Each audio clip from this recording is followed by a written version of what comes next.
Greetings and welcome, everyone. This is Black Boys Dance 2, the last panel discussion of our Passport to Our Community, Revelations in Rhythm and Movement Black History Month program.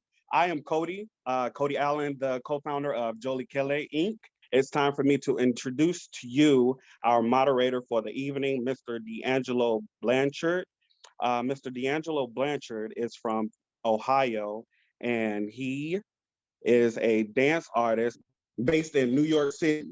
He is currently pursuing his master's in educational leadership and has received his master's of arts in dance education from Hunter College as a Lincoln Center scholar. He trained pre-professionally at Ballet Met Dance Academy with the Song West African Dance Institute and continued his training at the Ohio State University, receiving a BFF in dance, BFA in dance. He also trained at the American Dance Festival, Henry Julian Studio, the Ailey School, and Impulse Dance.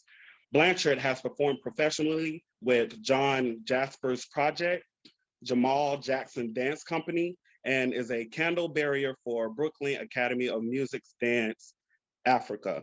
Blanchard continues to fight for equity and access through arts for all children of color.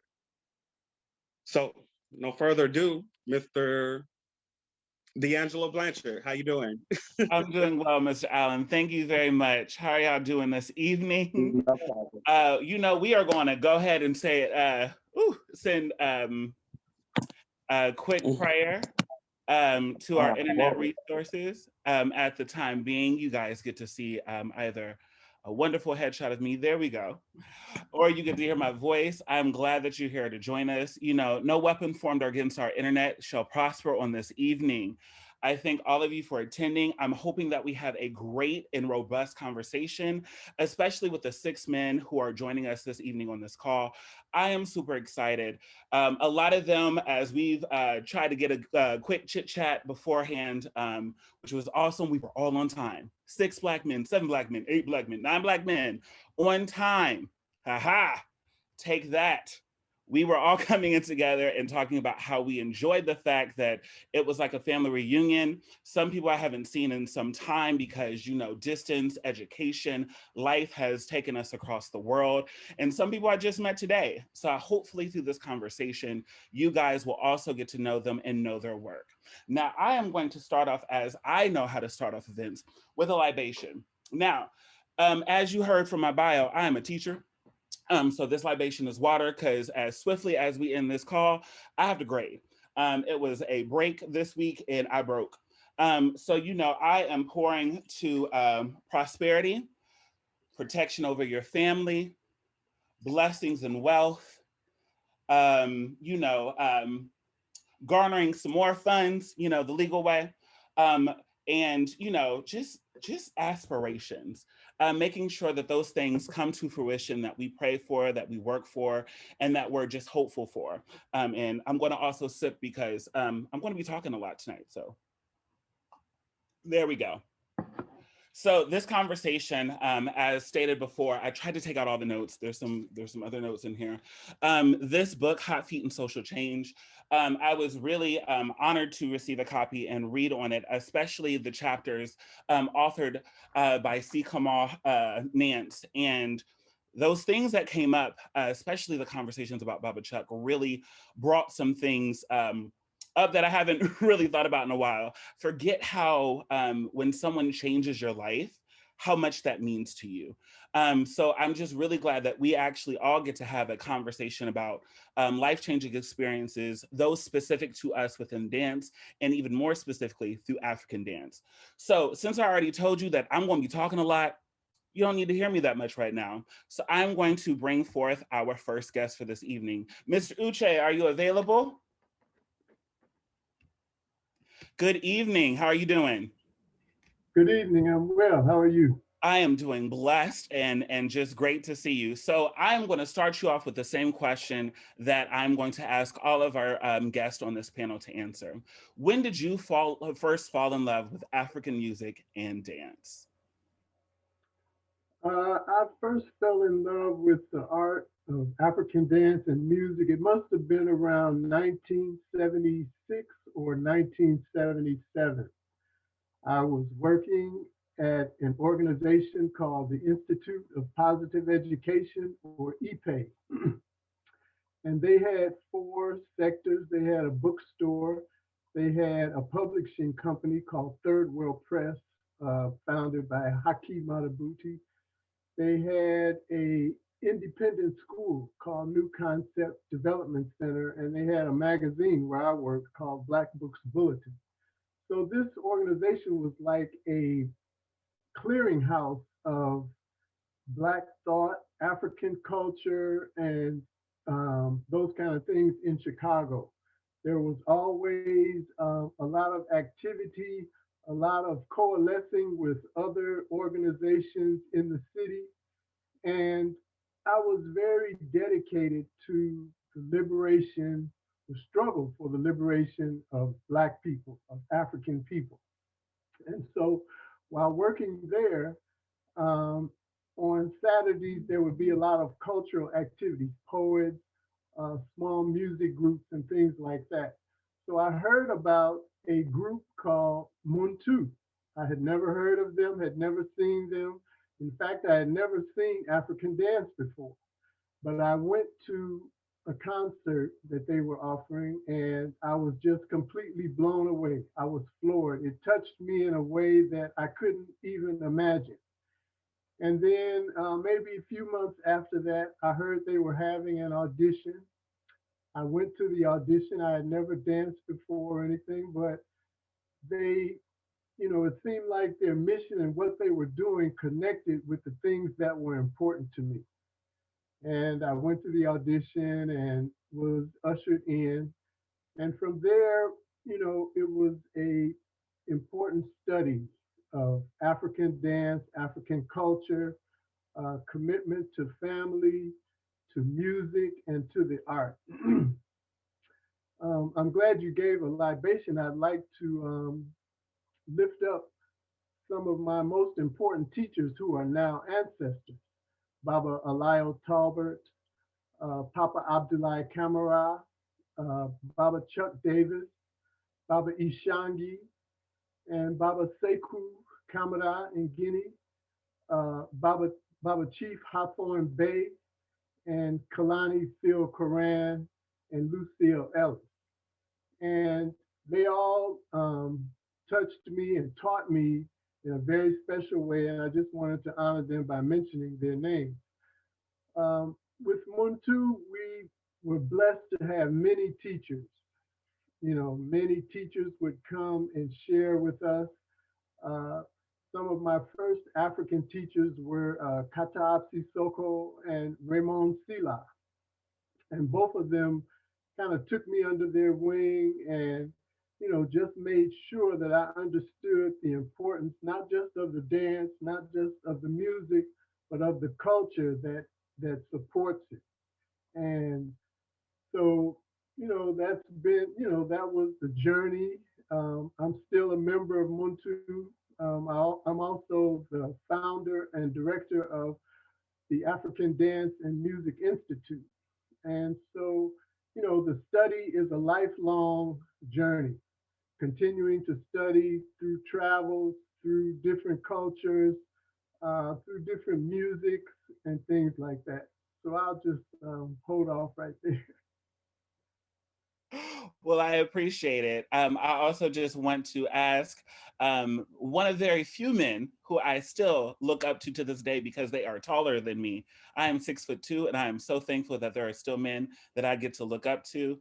Baba Stafford, are you available to tell us, when did you first fall in love with African music and dance? I am. Good evening, everybody. Thank you, DeAngelo. I just want to first give a short introduction for those folks who may not know me. I'm Baba Stafford Berry Jr. Currently, I am a professor of practice and the director of the African American Dance Company, the legendary African American Dance Company here in the Midwest at IU Bloomington. And before arriving here, I had a long history with all kinds of art. I won't go through everything, but pertinent to this conversation, I studied for a few years with Mama Kariamo Welsh, who's the co-editor of the book you referenced. I was her assistant choreographer, assistant to the company, Kariamo and Company Traditions, for a number of years. I also toured and became the associate artistic director of Baba Chuck Davis's company. You mentioned Baba Chuck Davis, but so I was his right hand for 14 years, touring with the iconic African American dance ensemble from Durham, North Carolina. And I first fell in love with African music, dance, culture, and the amalgamation that it is, walking down the street with a friend of mine while I was in college. But before that, I was exposed to it intermittently in different ways. My father was a conga player, and my mother was an aficionado of soul music genre. And so it was always in my presence and in my house.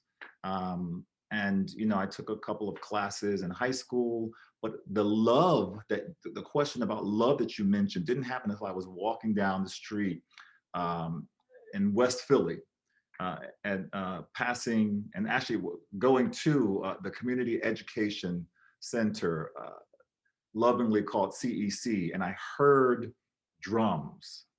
And I knew that I was going there for a class, but I didn't know what the experience was. And so when I walked through the door, everything that I experienced in my past just became crystallized at that moment. And I fell in love at that moment and knew at that moment. And I think that the company that was performing at the time was it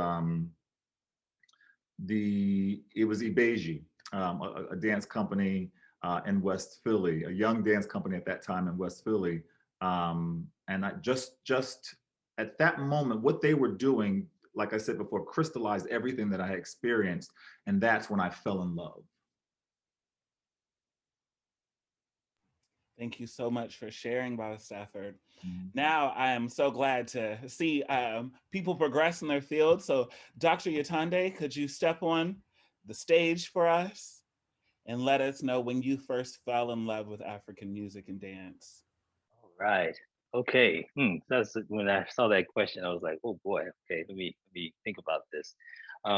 First, it respectfully, I want to frame this by saying, giving respect to my dance mothers and fathers and those who actually introduced me to African dance culture. So I'm thinking on my Baba from high school, Baba Hannibal Afrique.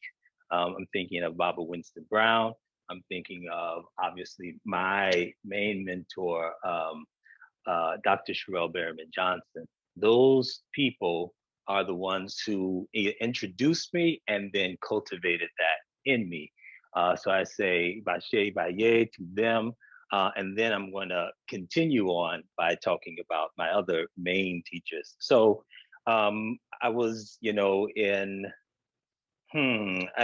was coming up in Chicago at the time of this kind of new renaissance of Afrocentric thought, Afrocentric way of being, and hearing music from Tribe Called Quest, Jungle Brothers, Moni Love, all those people, and it grabbed me.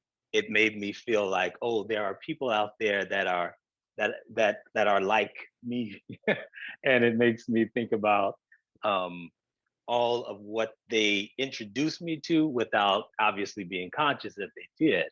And so I took that knowledge, I took that inspiration, and it just fueled me. And so I just became so enamored with I didn't know what I was doing at that time, but what I was doing was reconnecting, trying to remember my sort of soul self through Africa.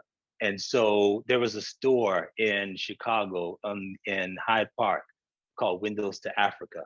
I discovered that store and I would go there like religiously. I would go there to buy stuff. I would go there to look around, to hear, to see all those big sculptures and things like that. And then at that point, my mother became aware that I was, I guess, becoming Afrocentric, if you want to say that. And she started feeding me. Now I'm only thinking about this in reflection.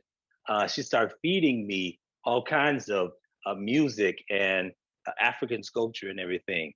And so as I took into that and I took that on to me as a part of myself, then I went away to college, to Howard University, enter into dance with Dr. Sherelle Berryman Johnson and of course Baba Hassan Conte. And that class, my first African dance class was with Baba Hassan, was with Mama Kadiatu Conte, and with Paul Kingmo. He was from Cameroon. It was a they taught three sections.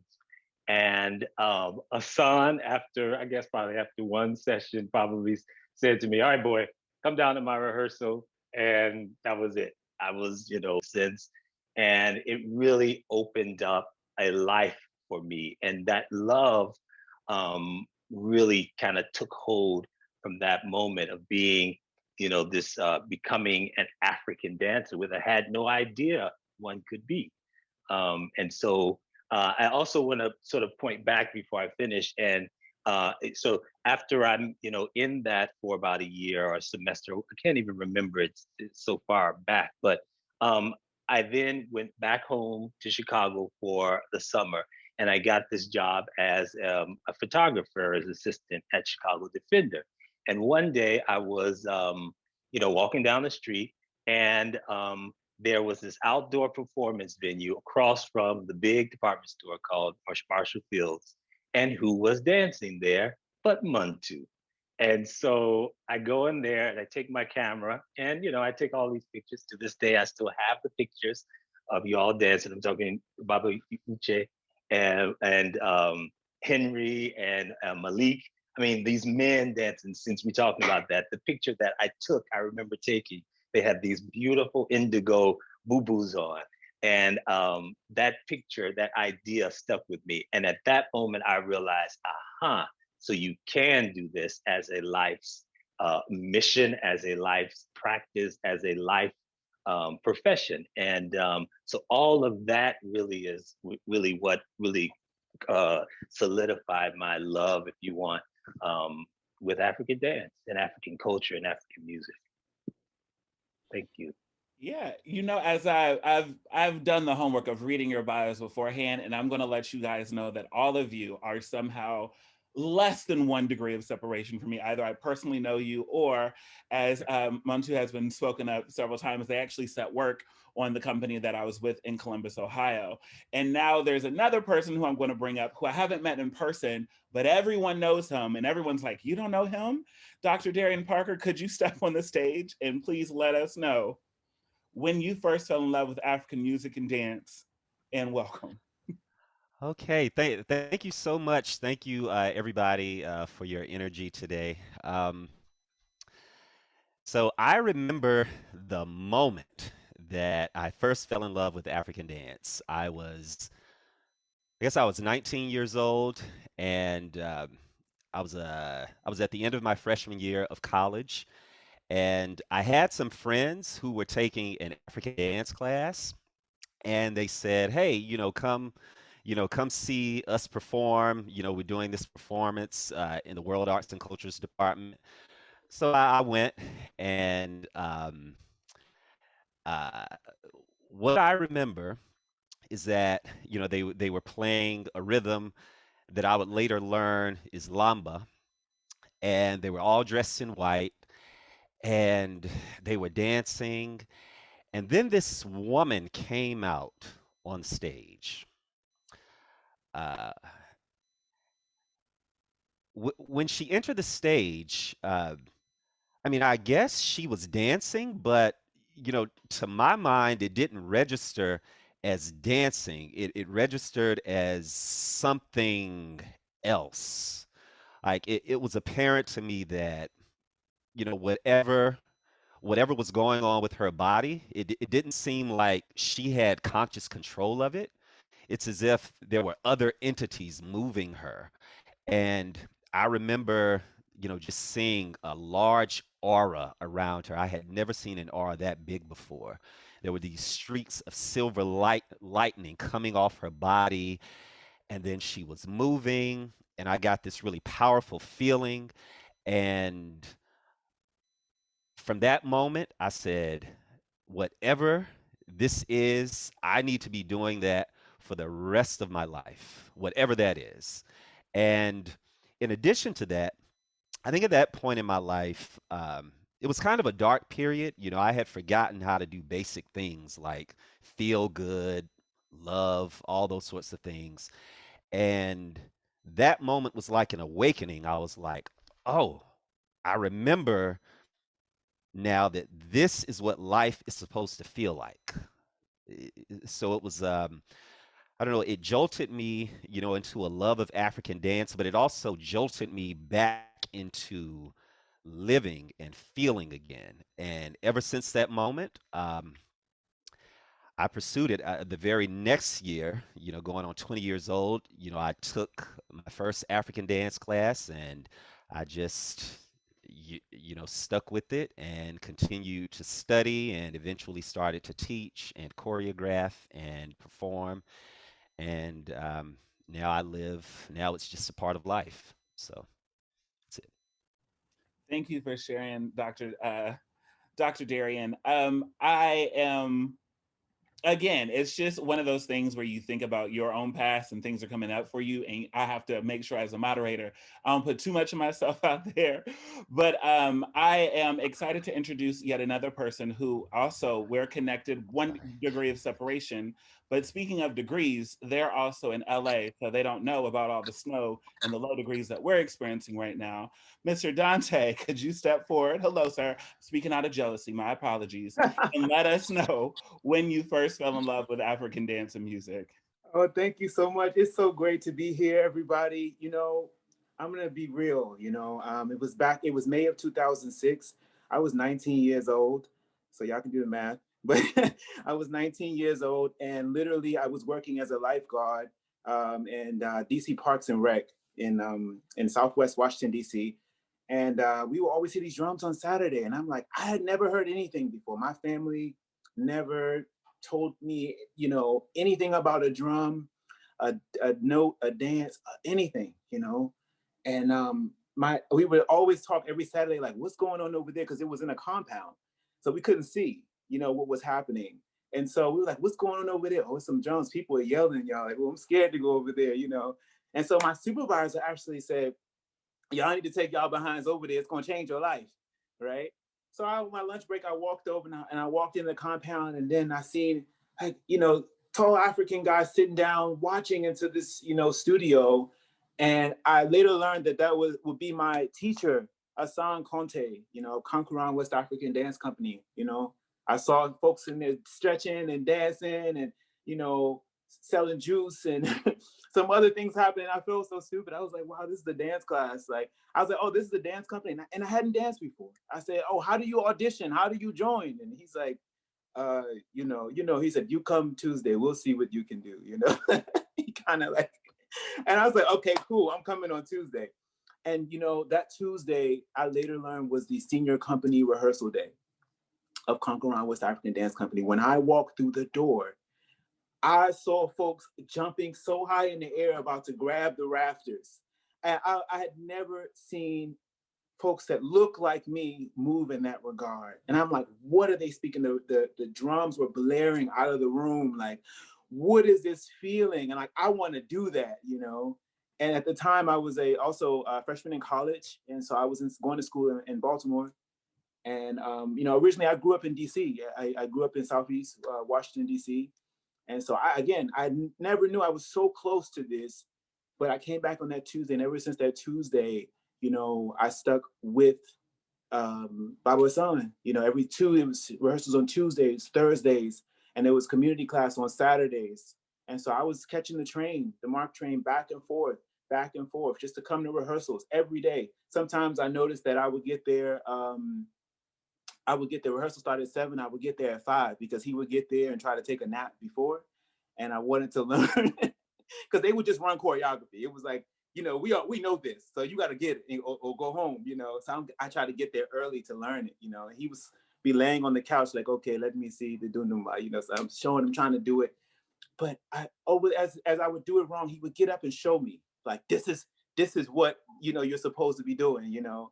And I say all that to say, I realized he's the first man that I've ever seen in my life be responsible for other people, you know. And that was an instant love for me. I'm like, yo, I love this man. You know what I mean? Like, as my father, as my mentor, I love this man. Like, I've never seen another man have this much heart to bring all these people together. And so I knew that it was something that I had to be a part of. It just changed my life. And my last point being, you know, it's just walking into this culture, I cannot express the amount of healing as a Black man growing up in Southeast Washington, D.C. For those of you who know, this culture saved my life. So grateful. Not going to get emotional, but it's just so grateful. It's truly rooted in my heart, and I'm just eager to learn more and more each day, and to share more and more each day. Thank you. Thank you very much for that. And the last person that I am bringing forth, again, has ties to Concron. I will say that I'm speaking out of love, but also jealousy about everyone taking their American trip to the Mecca of Concron during the Labor Day weekend. I was not allowed to because you know, my mama said no.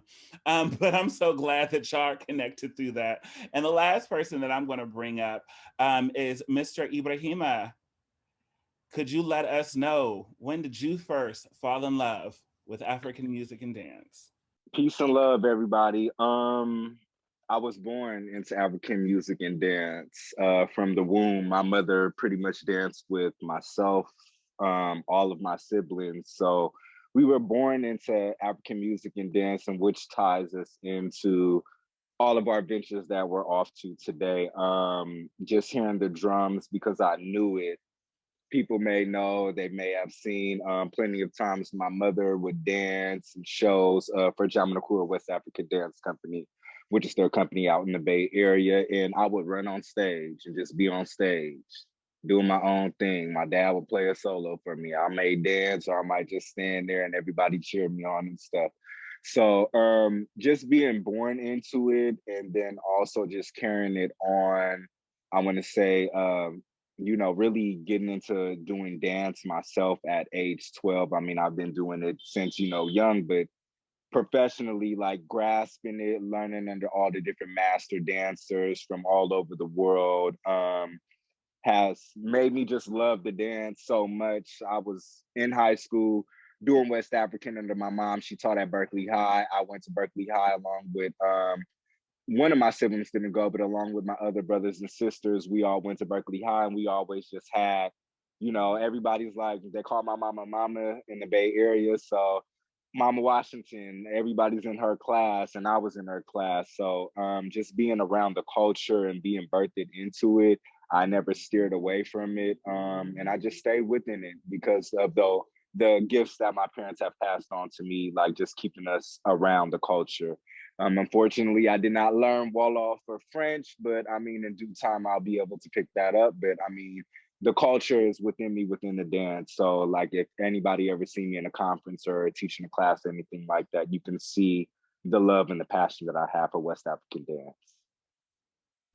Thank you so much for that. It's funny that you say you've never learned Wolof or French either. I know when the people who come from Senegal or from wherever, when they tell me to get someplace, all of a sudden I do know Wolof or French or whatever mixture they're saying, because I know exactly to get to that place before they finish their sentence.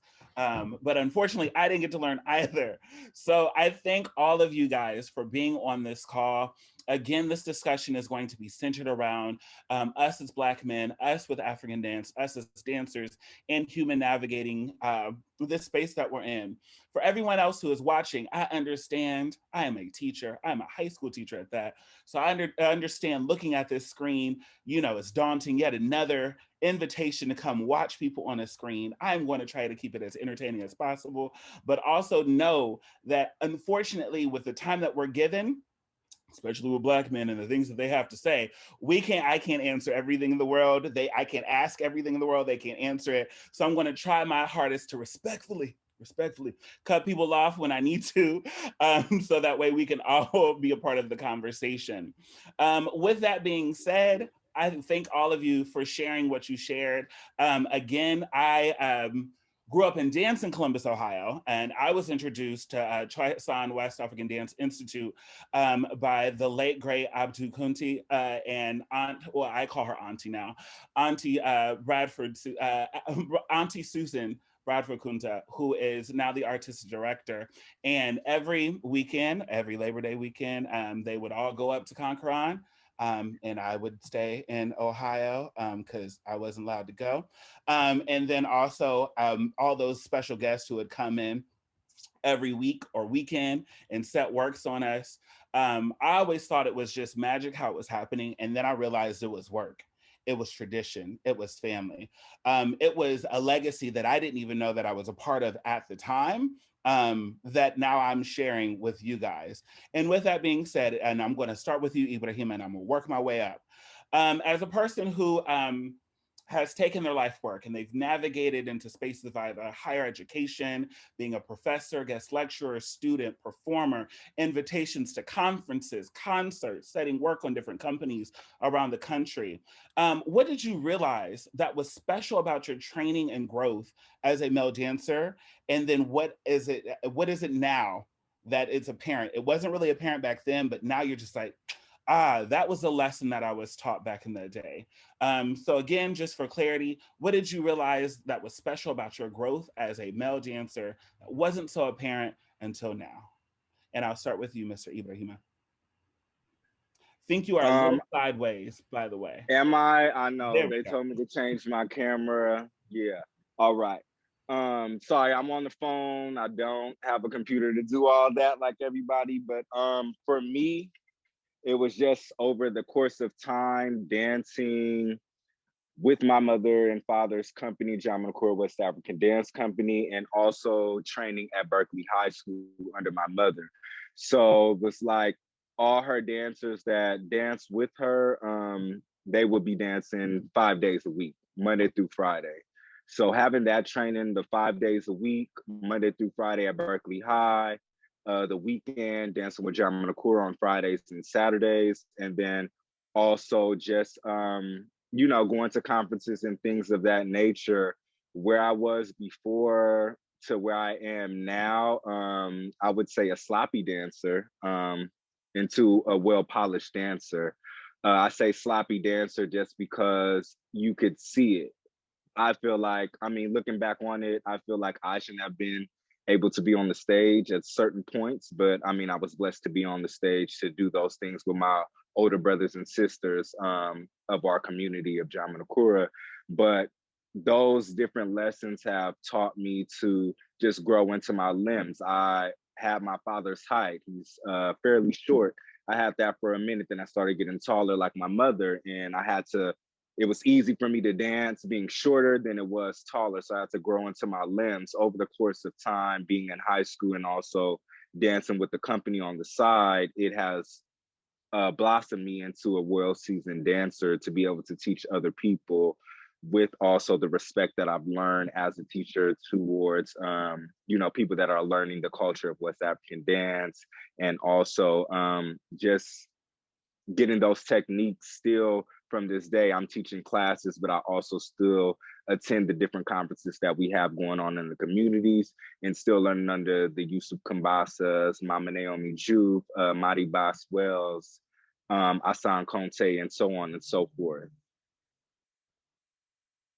Thank you for that. I'm going to swing this question up to you, Dante. So it's going to feel a little bit like a reverse order. What did you realize, probably now or recently, that was imparted on you in your earliest training, and then you were just like, that's what that moment meant for me?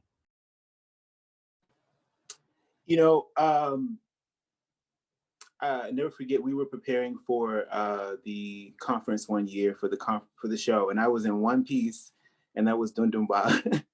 And I had been working so hard just to, again, dive deep into the technique, dive into the understanding and how it should you know, look on my body, and also dancing in an ensemble and being, you know, vertically challenged, you know, and dancing with men, all the men in the company at that time, you know, was, you know, probably 6 feet and above, you know, with the exception of one other brother, you know.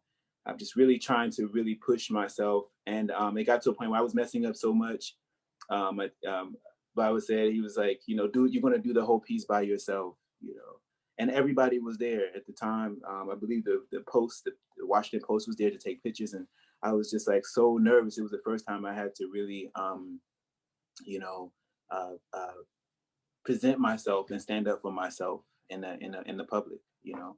And it was in my around my people, which it was all out of love. And I did the whole piece, you know, some fumbles here and there, but after, like, I just bust out like crying, you know what I mean? And the sisters came and kind of like, you know, hugged me up a little bit, like, oh, it's okay, you did so good, you know.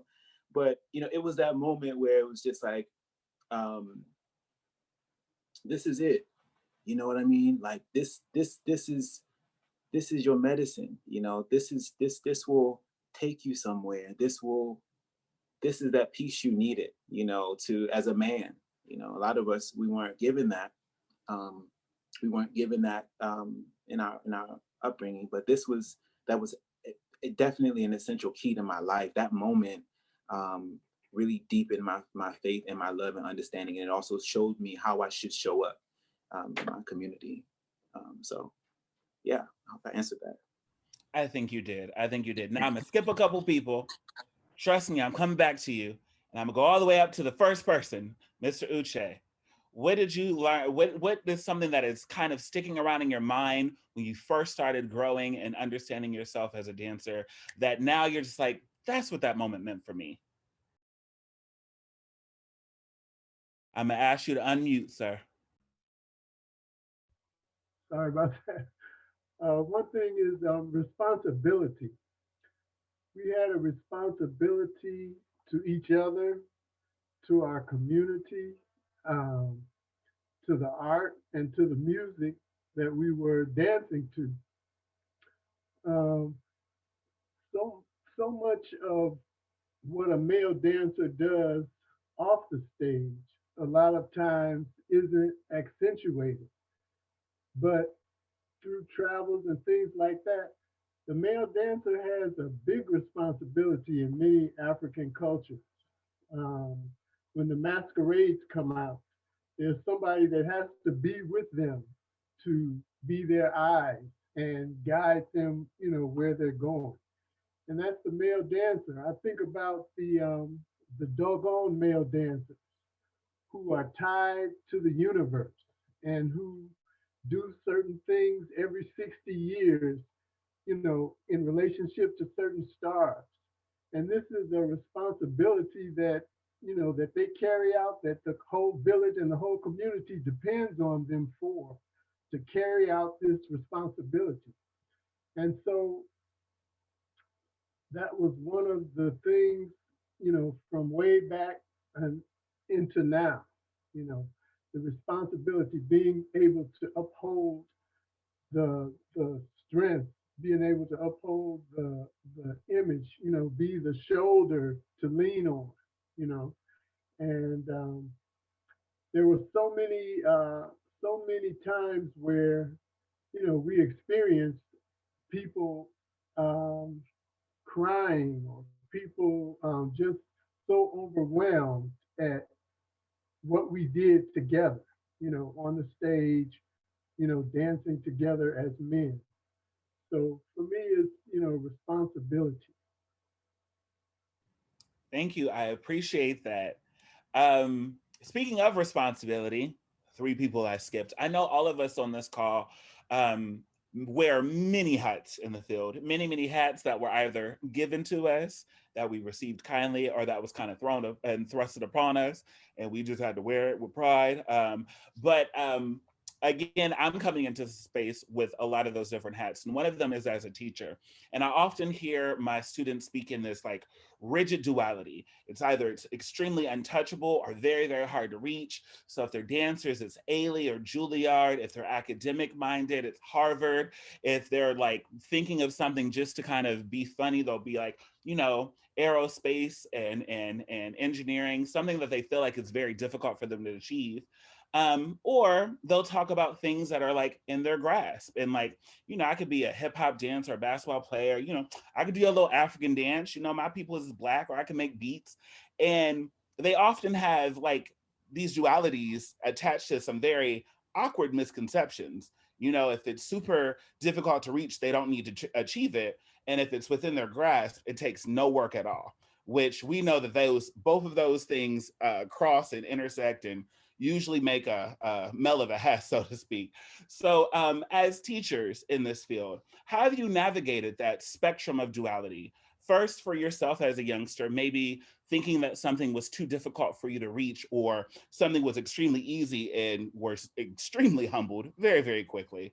And then how do you also take that now as a master of your craft when you impart that those either kind or harsh words on your students? And I'll start with Baba Stafford. DeAngelo, that was a complex question. I got you.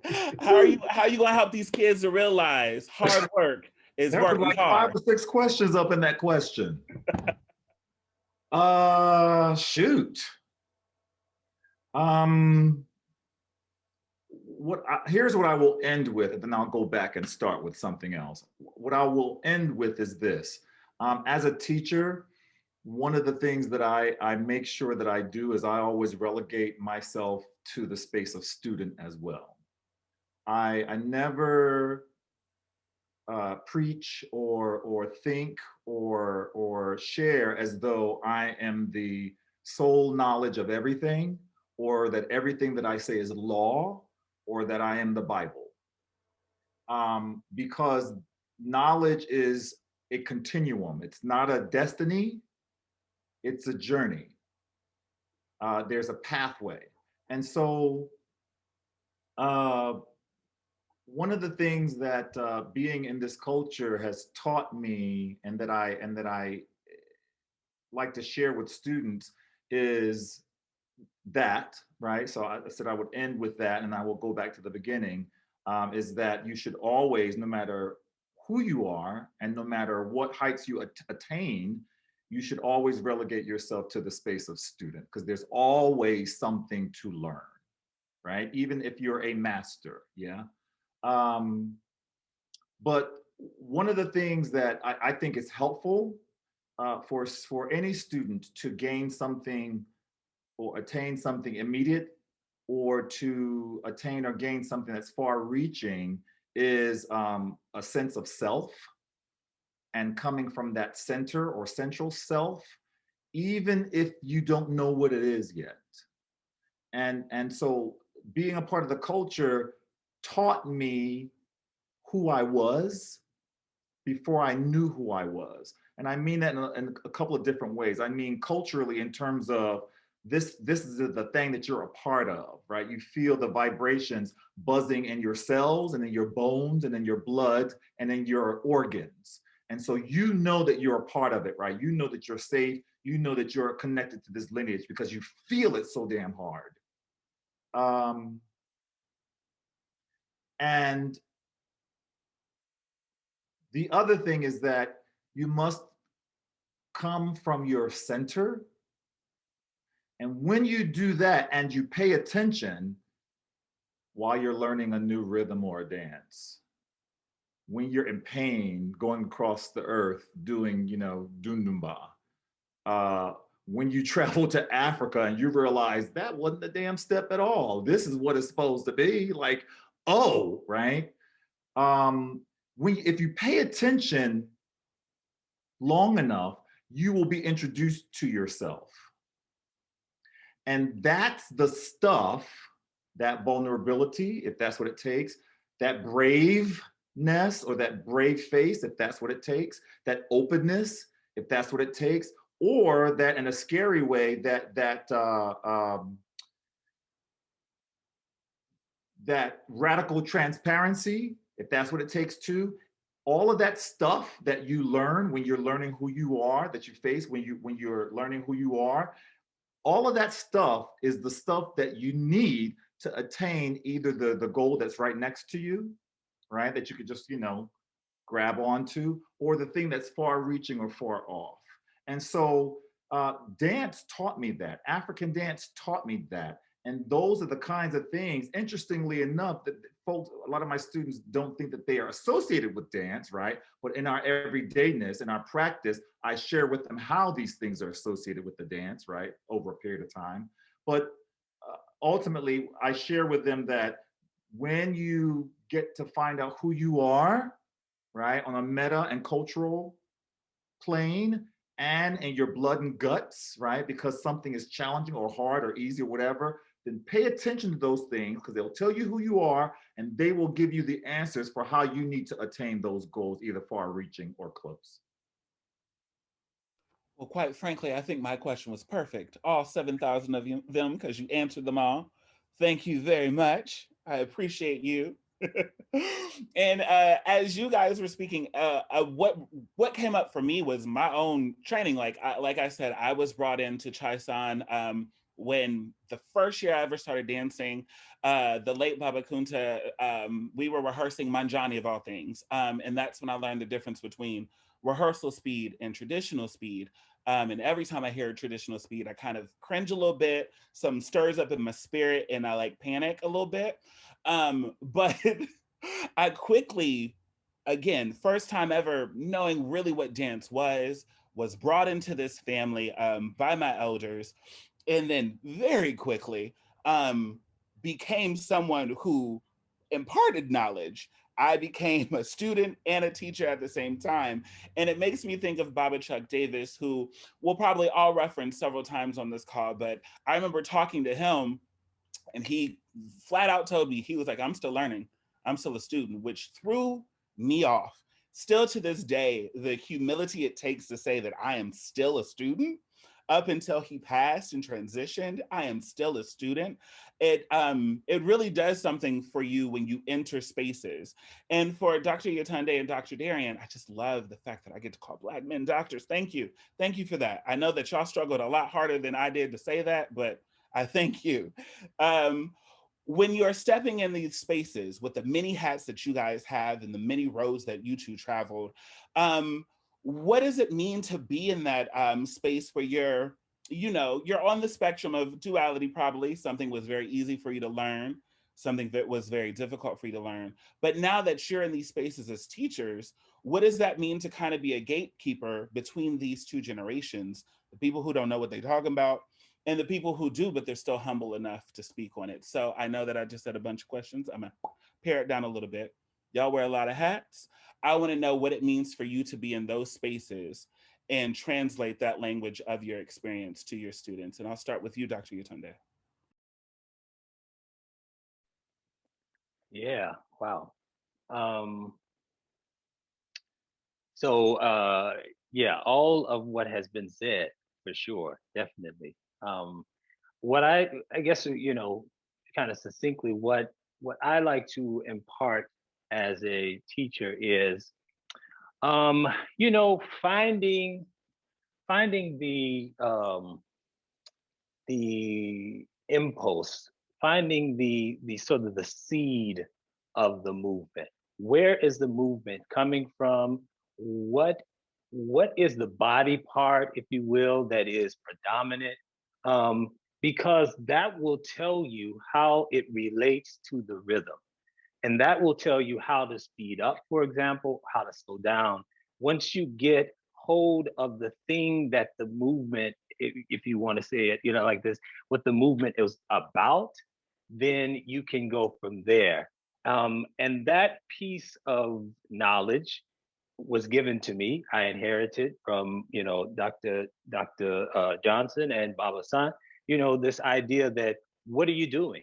What are you doing in this movement? Because once you can identify that, that can cross all forms of dance that you ever go into. once you understand where that movement is coming from and what it is, how it is emanating out into space.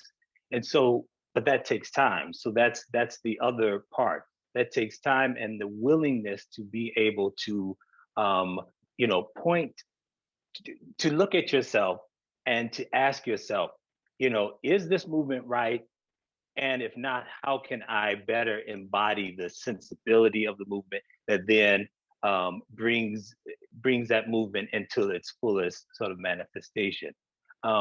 Because I think a lot of what happens is you get into the feeling of the rhythm, and you let that rhythm take you, and you sometimes forget the complexity and the specificity of what the movement that you're doing is about.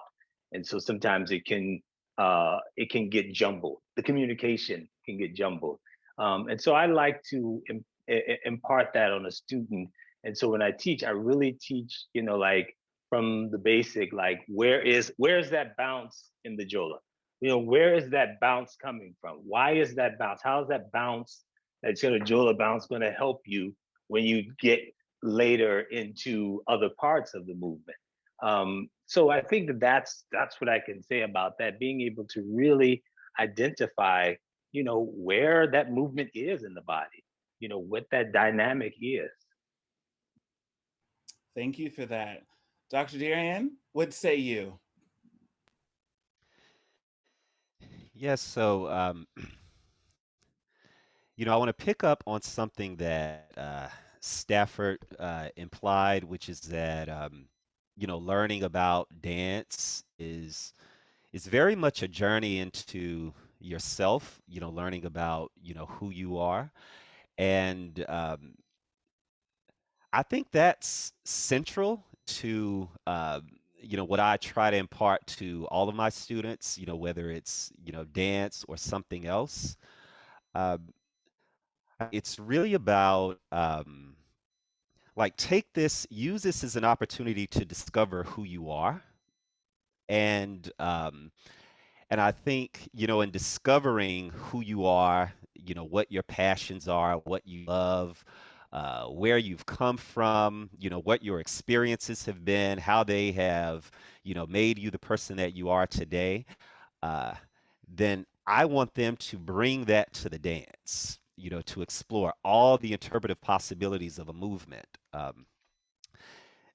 Personally, as a teacher, as a dance teacher, I love to see when students take a movement and, make it their own or find something inside of it that even I didn't see. Uh, I love it so much, that as a choreographer, whenever I'm doing a piece, and this is why I love to I love to choreograph on dancers who have a passion for dance. I'll show something and then they'll do something and I'm like, "Oh my God, that was amazing." What you just did. That's going into the choreography. Everybody do it like that. Like I have, pieces of movement that I've named after people because they saw the interpretive possibilities of that movement or that aesthetic, and they brought who they were to it. So yeah, that's are two of the things that I want to impart. You know, uh, Use the dance, as a way of discovering who you are, and then bring who you are to bear on all the interpretive possibilities of the dance itself. So. Thank you. I know that I always get inspired, especially by my students who didn't think that they could do it, or you had to fight them tooth and nail. And I'm just like, thank you. Now, can you replicate that about 20 more times? Because that's how many times I need you to do it so you remember it. But I always appreciate that. And then, now I think now that we've gotten to know you guys a little bit better, we can switch gears a little bit. If you haven't noticed, my questions often go backwards and forwards in your own life. So my aim isn't usually to confuse you, but also just illuminate the fact that this is a continuum of dance, and we as legacy builders are a part of that continuum. And with that beautiful introduction to this question, I'm going to go ahead and ask it. The fact that, again, I'm hearing your stories and I'm just remembering the fact that I know everybody who you're talking about. The fact that this family is so vast and large, but yet so small and connected, often brings like just a smile to my heart, because I know that I'm in good company. I also know that these people who we've mentioned before, they weren't often brought into this with love. As Ibrahima said, he grew up in this before birth. Prenatally, he was a part of the dance. So sometimes there's a bit of pride, especially when it comes to men, that sometimes is associated, for good or for bad, with how they impart their work upon us. It was funny reading about how Baba Chuck said he was volatile sometimes, throwing objects across the studio and making sure that they landed on the the recipient that it was intended for. Also, I just remember Papa Hassan, who loves me. He felt very strongly about the things that you were learning. And when you didn't quite get the step, he would pick up something and, he'd walk up to you and he'd just stand there and have you do the step. Now, you would either get a wow wow or you get a. So thankfully, I've always got a wow wow, because you only got to speak but French and have objects in your hand that can cause damage, but for so long before I get the step. However, I want to know, what does it mean to be informed by your past, but not necessarily led by your trauma? And I'm gonna start with Dante, and I'm gonna just popcorn it around. So Dante, what does it mean to be informed by your past, but not led by your trauma? Informed by your past. I think it's just answering to the call of the djembe. Like I said before this, I didn't have any knowledge of it, and it was something that called me. And throughout this process, I've chosen to teach and study and just to commit my life to this culture, to the work of this culture, and cultivating the love for this culture in hearts all across the world. But I think that I just I'm sorry, I'm losing my train of thought for the question. Give me the question one more time. I'm sorry. It's okay. So just thinking about the fact that usually if you have a teacher who this means the world for them, yes, there's different ways that they come about, giving you that information. So what does it mean for you now in this space in your life to be led by that? Be informed by that tradition, but not necessarily led by what was the way that it was imparted upon you. Yeah, the way it was imparted upon me, again, was with intention. Like, everything has intention. And I later learned that this was healing. Like I said, this changed the trajectory of my life. Just being able to study the rhythms, just being able to study the dance, just being able to travel to the continent, it really expanded my life. And I literally use this dance and culture as therapy. Whenever I was feeling down, whenever I was feeling alone, whenever I was feeling less than, I knew that if I came to class, I knew that if I came to rehearsal, that I was going to receive encouragement. I was going to be uplifted. I knew I was going to be transformed, by this language, and that's how Bible taught it, as a language. They say, let's go to this sentence here. He always taught this as a language, and the language happens between the drum and the dance, but also that language I believe is a language of the heart. And so as you're dancing, now I ask my students, like, after class, how do you feel? Because it's that way you feel after a good class, that energy you feel where you can just, tackle the world, that energy is definitely the medicine that will heal our trauma. So we've answered the call, by coming to the djembe. We learn the tradition, we share it. If there are 10 people around me who practice, within our culture, I know I'm going to be surrounded by love. If we all love this, this culture. But I also know that through my exchanges with everyone in the culture and beyond, and those who are learning, that we can all heal each other. you know, from our traumas, just with each other's presence. So that's just been a way I've been able to answer the call, and also just heal myself, heal my inner traumas, especially as a Black man. Thank you for that. I'm going to popcorn it. Okay. Do you mind if I jump in? Go ahead. Because I just want to recognize something here, because growing up, you know, coming through Conqueron and seeing like Dante come into the company, and I was, you know, basically gone and then come back. But I want to take a moment to acknowledge like what I saw in Dante, and then also what I saw and see when I see Ibrahim. From the time of, you know, there's like this immense amount of humility. And I remember, you know, Dante being in rehearsal studios and getting somehow frustrated, but still being at a point of, okay, all right, Baba, okay, I'll do it again, you know. And so what he's saying is it's so right on. And basically I'm just affirming his humility. And then even to think about and seeing, you know, at the conferences is where I generally have seen Ibrahim. You know, it's like I've seen him from a little boy to really, you know, kind of dancing around, and then really like coming into his own, and then at mama saying, okay, he got it, follow him. And him, the willingness to kind of step into that. You know, it's like sometimes it's not as explicit when you take on these responsibilities, or you take on these things that are going to propel you into the future. Sometimes it's kind of really seamless and you don't notice it.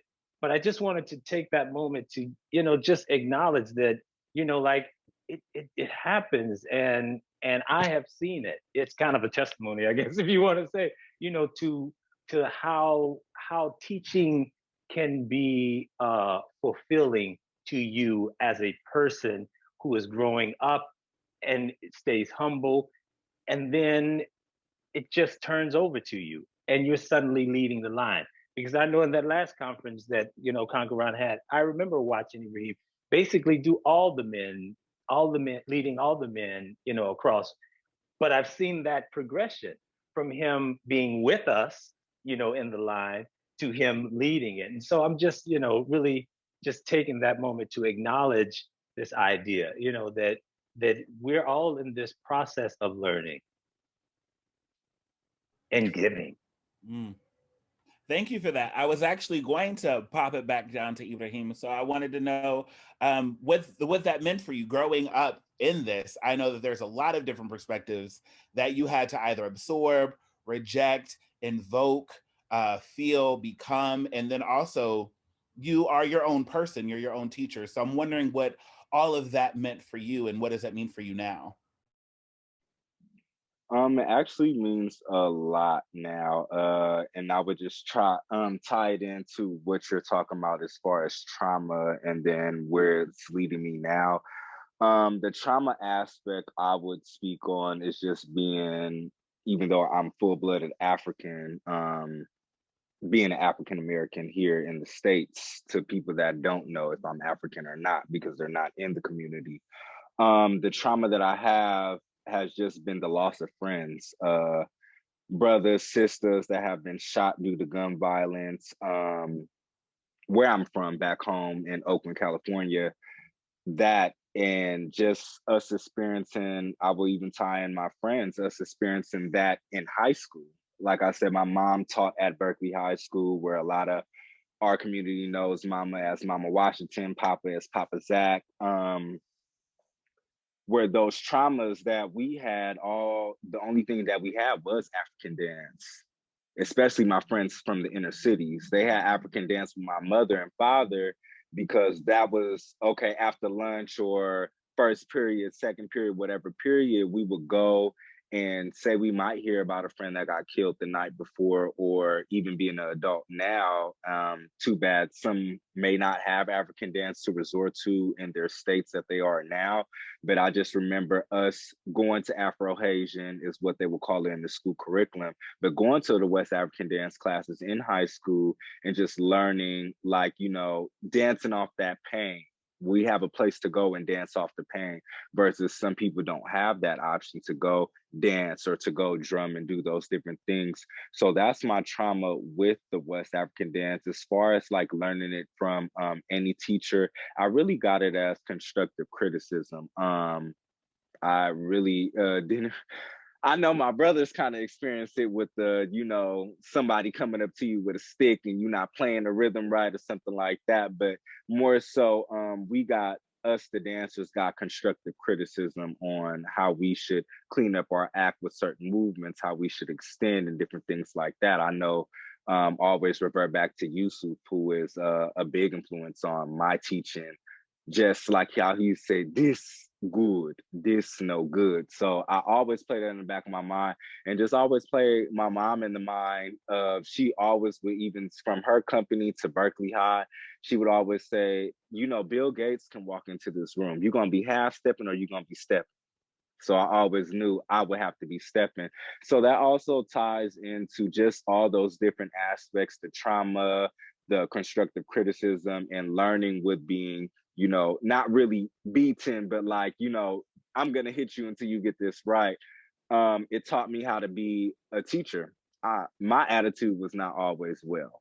I would not give good attitude. I had a bad attitude growing up, and just being an adult now, being 30 years old, I've grown into being able to teach people without an attitude and things of that nature, which is why my mom gives me the opportunity to go and teach the men solely by myself, and then sometimes even pass it along, do the women's movements and things of that nature, just because I have gained the knowledge from all these different teachers that we all have learned from, to be able to respectfully teach up and coming students, and shoot, maybe teach some of our elders something else. Like like the brother was talking about earlier, he has different names that he gave different movements because those different people has created those movements. I create a lot of movements that even had one of my uncles, another Liberian teacher, namely Napala, who was in Minnesota and then also in the Bay Area now. I taught last year, before COVID really hit, Liberian dance by myself.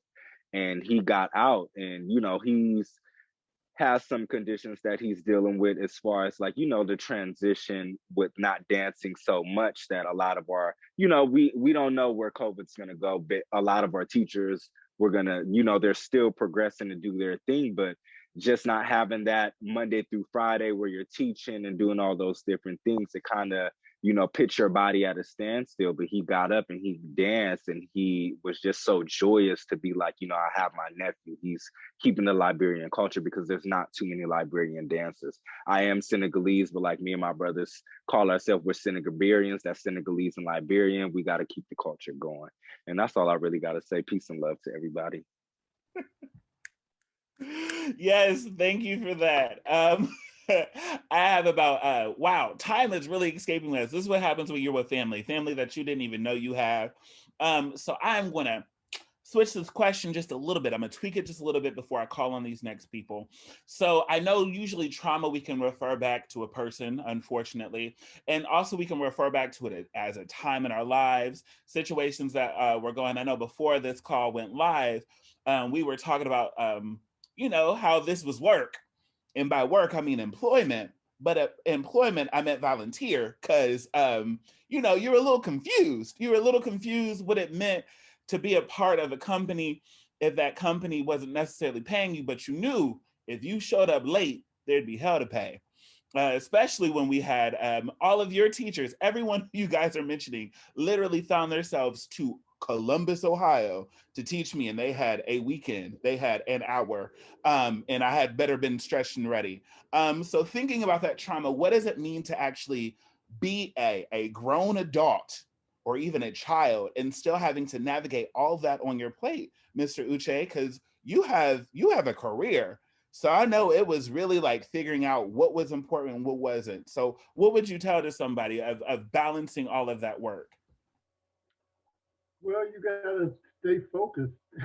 You have to stay focused, because really, when we first started, we weren't getting paid, you know, and the community was depending on us for all these different activities. And then as things progressed, we started to get paid, and people started to have families and children and all these other responsibilities. So it was picking priorities, staying focused, knowing what was important to you, what important to where you were going, being spiritually grounded. Sometimes, with a lot of frustrations coming at you have to just sit back and, let your spirit guide you. Let your inner ear or inner voice speak to you and tell you, oh, it's going to be all right. Even with learning difficult dances or choreography. Um, like one particular teacher, Papa Kamara, he was more organic with it. You're going to get it. Don't worry, it's going to come. You know, and I think it speaks to um, the our blood or our DNA is also going to fuse with it what we're so struggling trying to, get at. But sometimes if you relax with it, it's gonna just mesh right together. So, relax with it, enjoy it, have fun, but be focused and, you know what's important, know what the priorities are, and it'll be all right. Yeah, before I transition into the next question, I want to definitely put Baba Stafford on this because as Baba Chuck's right-hand man, and I know Baba Chuck did not shy away from rehearsing in a gymnasium, in a hotel lobby, in a nicely sprung floored studio, or in somebody's backyard. I'm sure that you were thrown in a lot of different places that you're just like, what am I doing? And now that I've seen you progress from dancer, I'm actually kind of excited. I've seen you progress as a stage performer, choreographer, teacher, professor.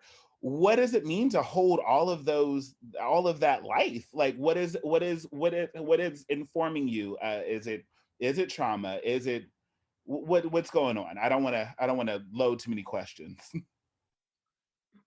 That's a good question. I think to answer that, I'll answer that question, but also weave in a little of what I was thinking from the previous question.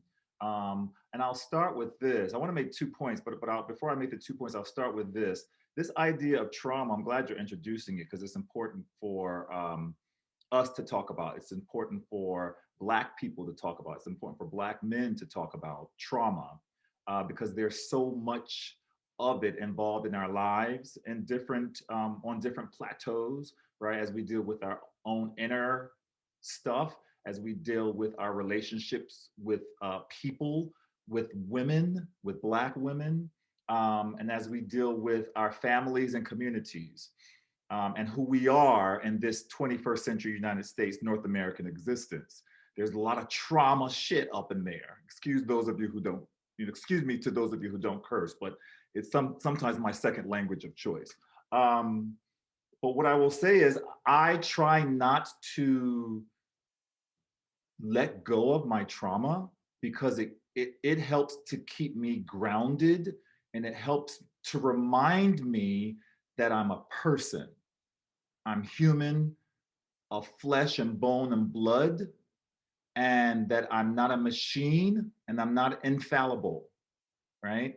And so when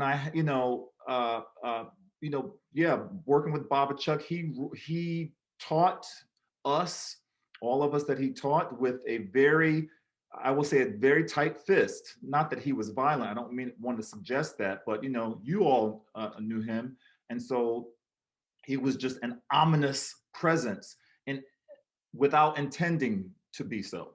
But he was also very affectionate and very warm. And there was another side of him that a lot of people may not have seen outside of his, Baba Chuck persona. But watching him and watching a lot of my teachers, I realized, them teaching sort of with that firm hand, being in that environment caused me to learn and realize that they are just people, right? And it's people who hold trauma, right? And that's okay.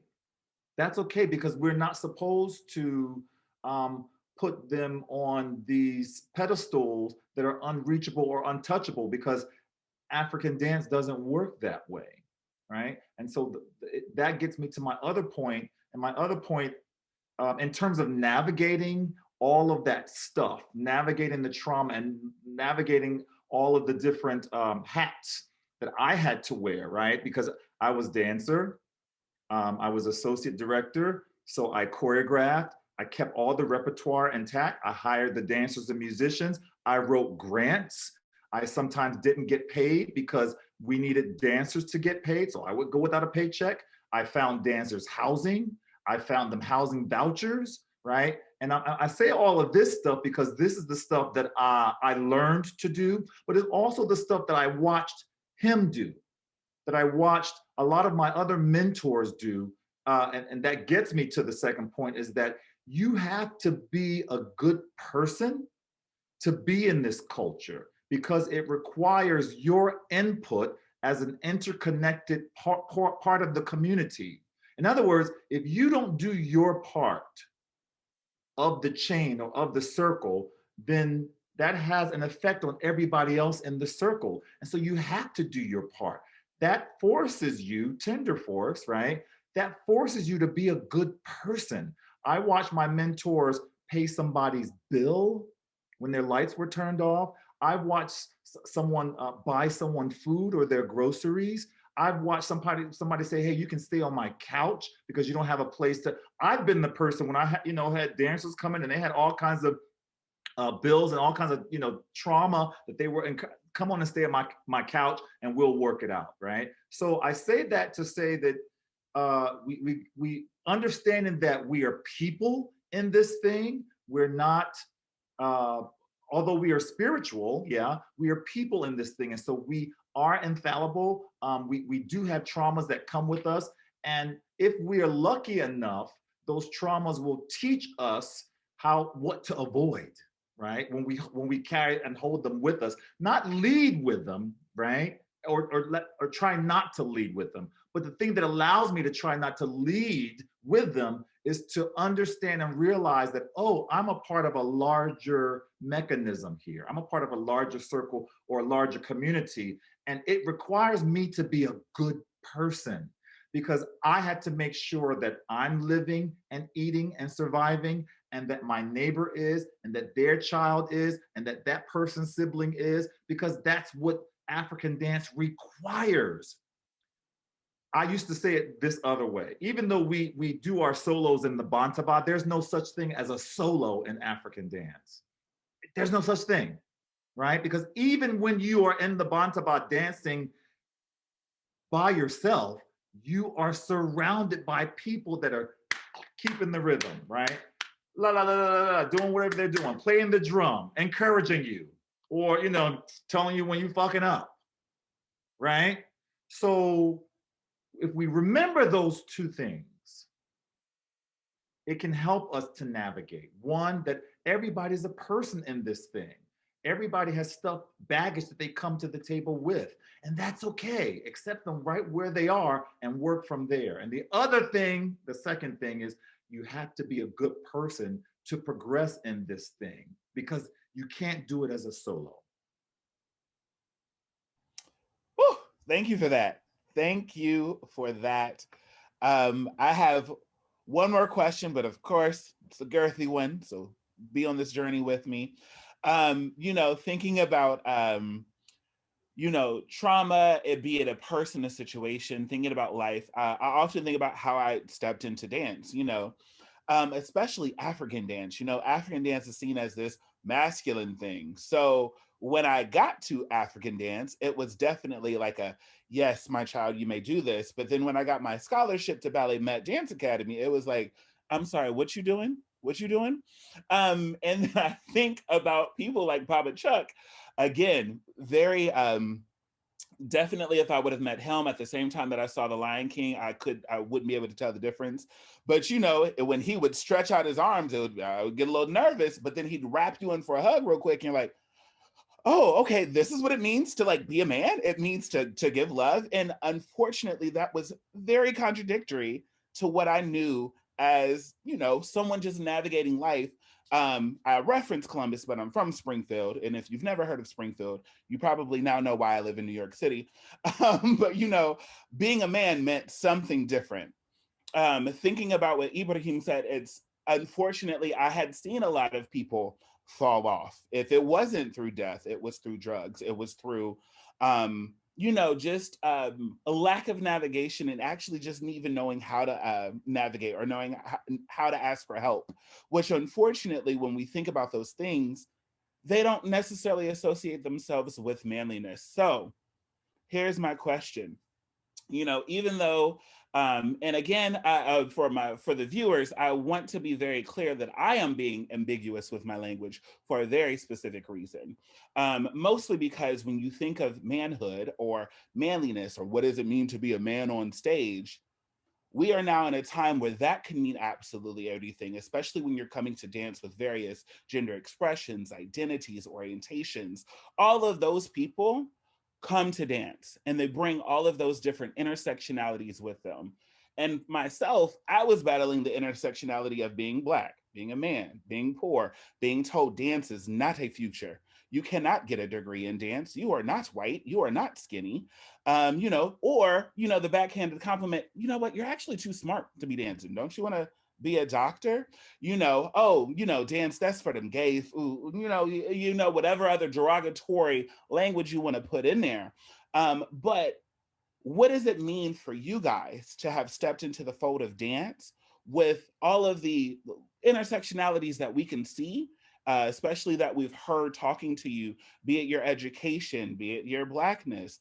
You can even go as far as being a shade, because we know that there's some colorism in there as well. What does it mean to have that lived experience in your body, be it a blessing or a traumatic experience, and then adding that layer of dancer on it?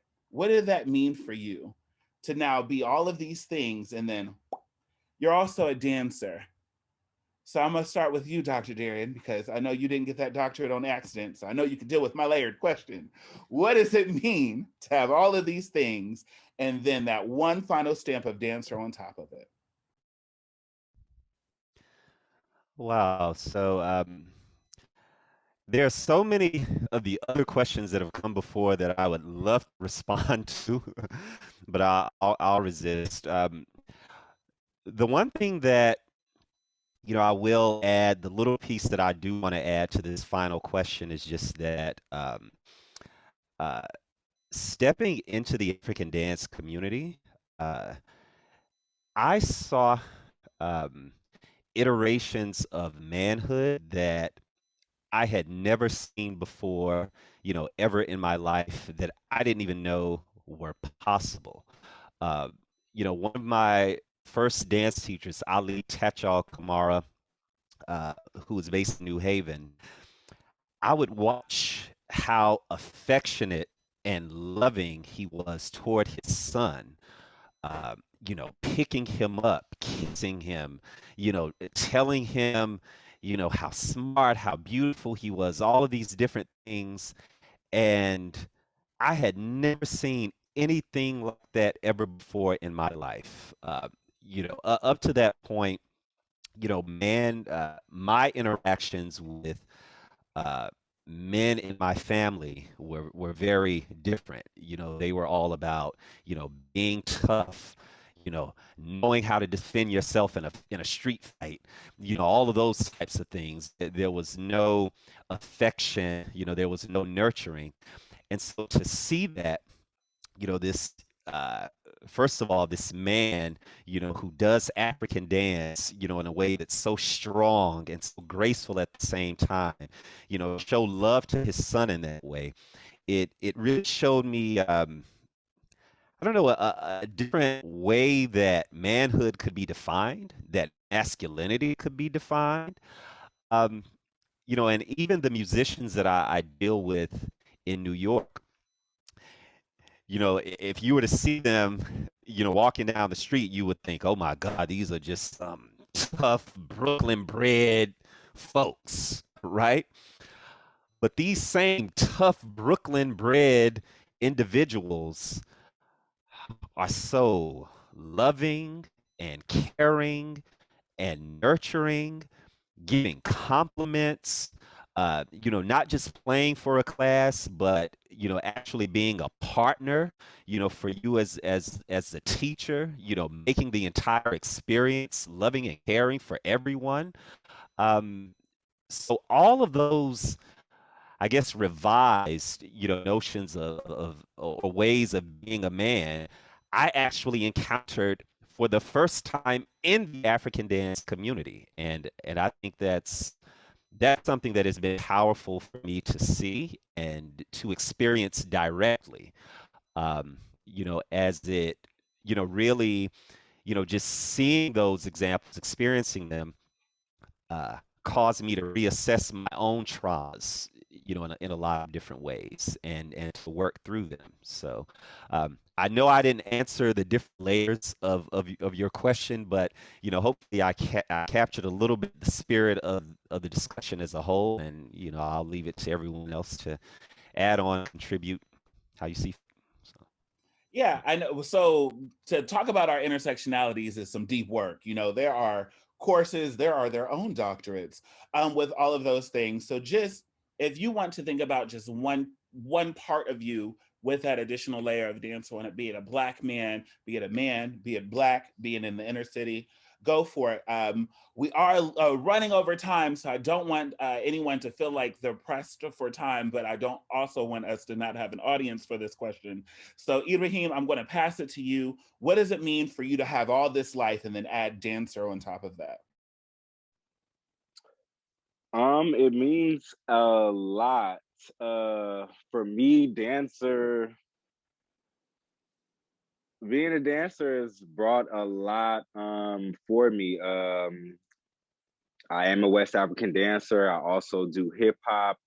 Growing up as a dancer, I wasn't just stuck in West African dance. I used to dance at my school, doing our pep rallies and stuff like that. So, bad hip hop dancer, bad West African dancer. Even till now, I do my own style of dance. I call it trap Afrique, which is like to trap music, trap hip hop music. I do West African dance, which really has brought a lot of the, I want to say, younger generation back to West African culture. Besides just, oh, for prom, I'm gonna wear, you know, I'm gonna get a dashiki cloth or I'm gonna get African print, but they're actually like really engaging and want to know about African dance and drum and stuff like that. Besides that, just tying that into like one of my uncles, God rest his soul, Papa Ibrahim Kamara, teaching me just the different techniques with costuming, which led me into with doing West African dance. I do dance in the industry, entertainment industry, but then mainly my thing why I go by Senegal Juke is incorporating my Senegalese culture with styling. I'm a fashion stylist at this moment here in Los Angeles, California. I also travel around doing that. And just with dance, without dance, I want to say it would not have got me into doing the fashion thing. I grew up doing dance since young till now. So dance has brought me a lot of opportunity to venture off into other things. West African dance tying into the fashion realm, it's like we can't dance without costumes for our dancers and our drummers. So, you know, that's something that West African dance took from my upbringing and bringing it into the fashion realm from the greats like um, Mama Sue Kwan, Joe, with doing the fashion design and things of that nature for all of the companies across the globe, and also namely Napala for doing the same thing for other companies as well. My mom as well for her own company, just learning those different traits that African dance brought, you know, a 360 around and brought other opportunities and things of that nature. So I do thank West African dance, and I'm glad to be somebody, a part of this culture to keep it going and to keep bringing our you know, our long lost brothers and sisters here that are just considered African Americans, or if they want to be just called Black and things of that nature, they're still learning these different things about the different traits that I'm providing for myself and giving it on to the other people as well. Thank you for that. I'm going to pop it up to Mr. Uche.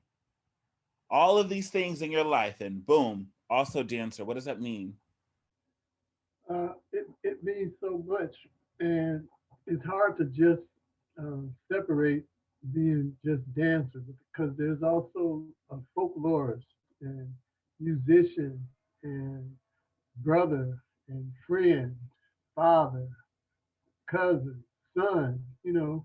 So it's hard, you know, it's hard to separate that, especially in the experiences in Africa, um, with the concept of brotherhood and friendship.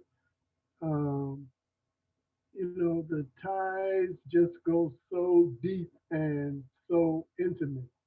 Um, uh, the boundaries of, you know, just for example, good friends in certain parts of West Africa, you may see them walking down the street holding hands, and it's not any kind of sexual connotation or anything like that, but it's just a, you know, a bond of friendship. The way Dr. Darian was speaking about the way the brother expressed the love for his son, you know, and you know, sometimes we put up false barriers that, you know, don't necessarily have to be there.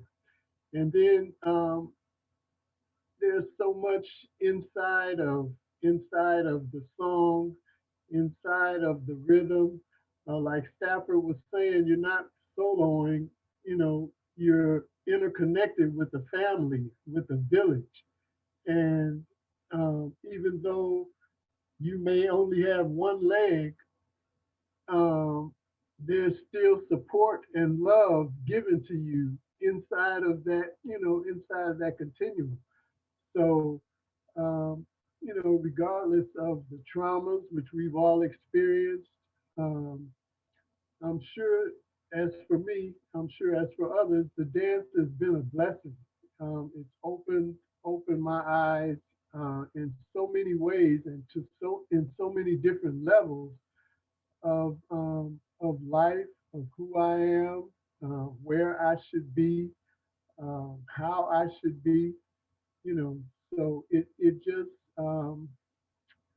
you know, it just been like a flowering of of being, of life, you know. And I'm so appreciative to my teachers and to, you know, the experiences I've had, to, you know, the guardian spirits around me that guide, you know, into this situation or into that situation, and you know what's been gained from that, what you learned from that. So, you know, I could go on and on and on. Well, thank you for what you provided to us. I'm gonna pop it down. Well, for me, it's down. I don't know where it is for everyone else. To Dr. Yatunde. Thank you. All right. So all of that intersectionality and then dance.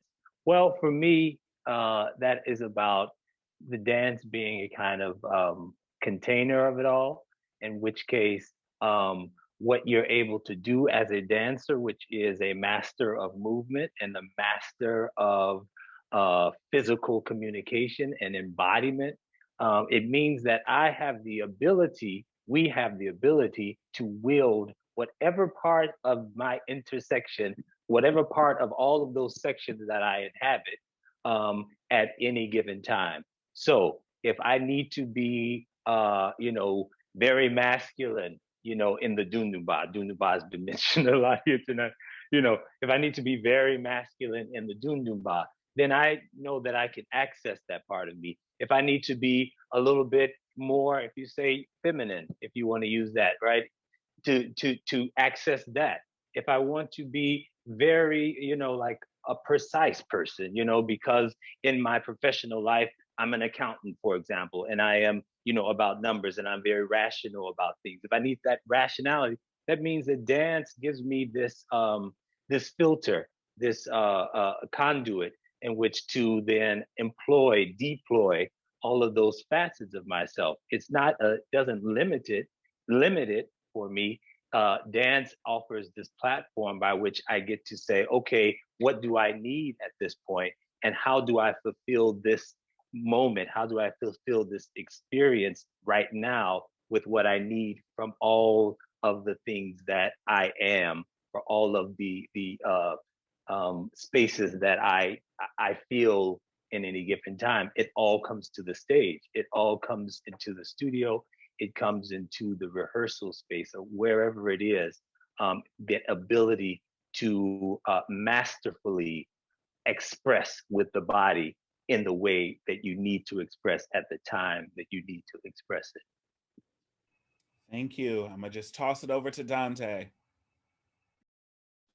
Hey y'all, honestly, I'm gonna keep it real. Like, as like I said, growing up in Southeast, you had to be tough, and I'm a small dude, so I had to scrap. I had to, defend myself, and it there was no expression. It was not comfortable to express femininity as a man. That's, just from what I've seen, again, from the example of, the men that, I was around growing up.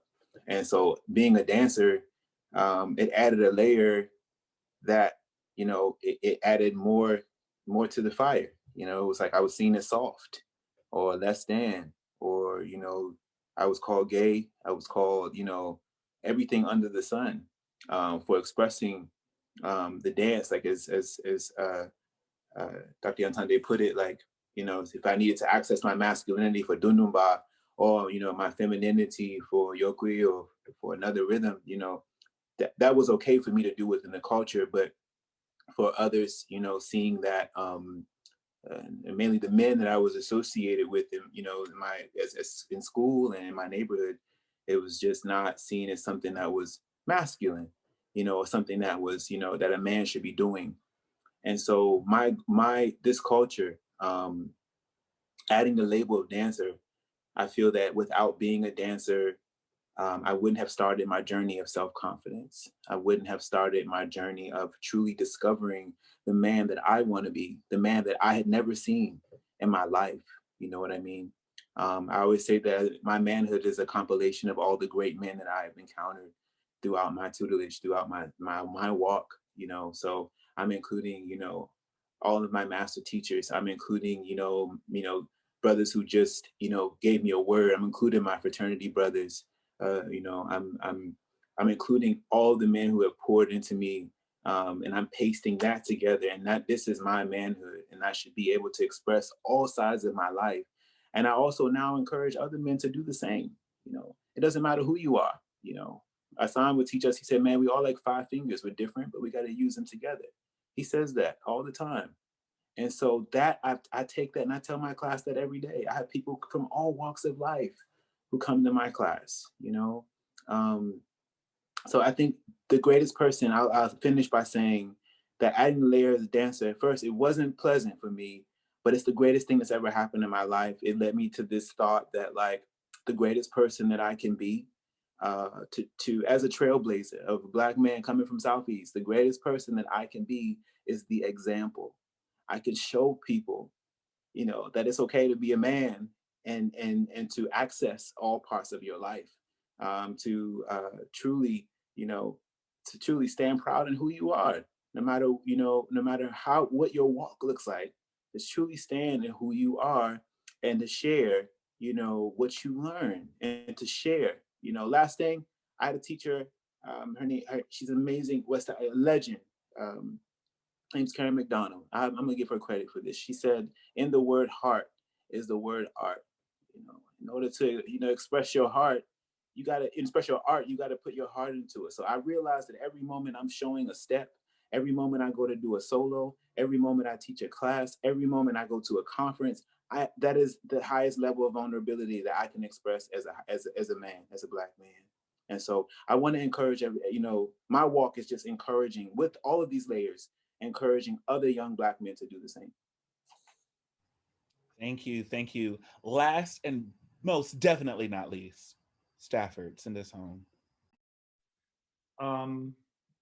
Dancer is a very complex statement and moniker. I'll answer by saying I think about it in terms of the past and tradition.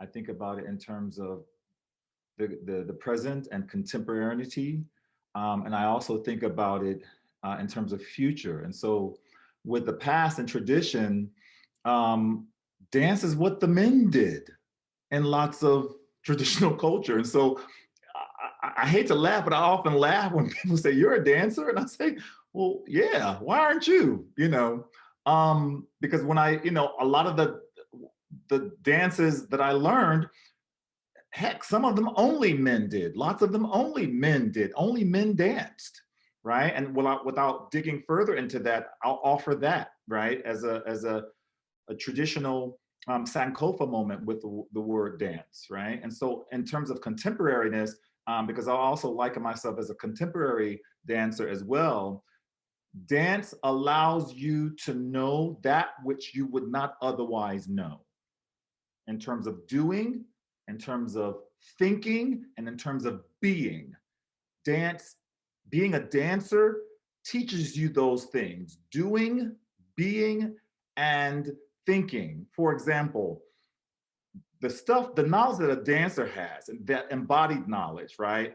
I'm pointing over to Dr. Antande.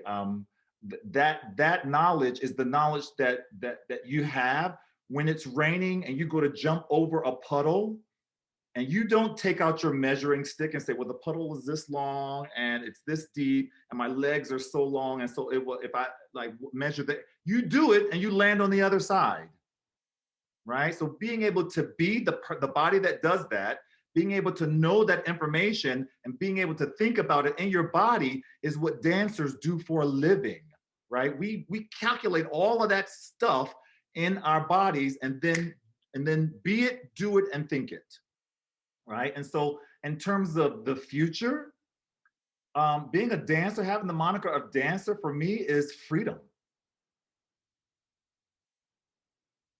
And that's how I end that. Ashe to that.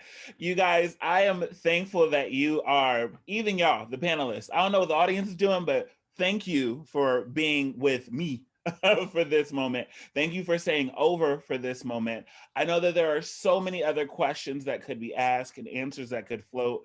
We just don't got the time for that.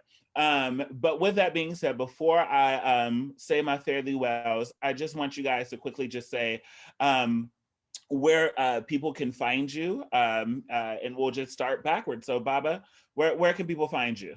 You can find me on the campus out here in the Midwest, Indiana University. If you need my email address, it's my last name, Berry, BERRYST @iu.edu. But if you Google me, you will find me too. Yes, Google, go ahead. Dante.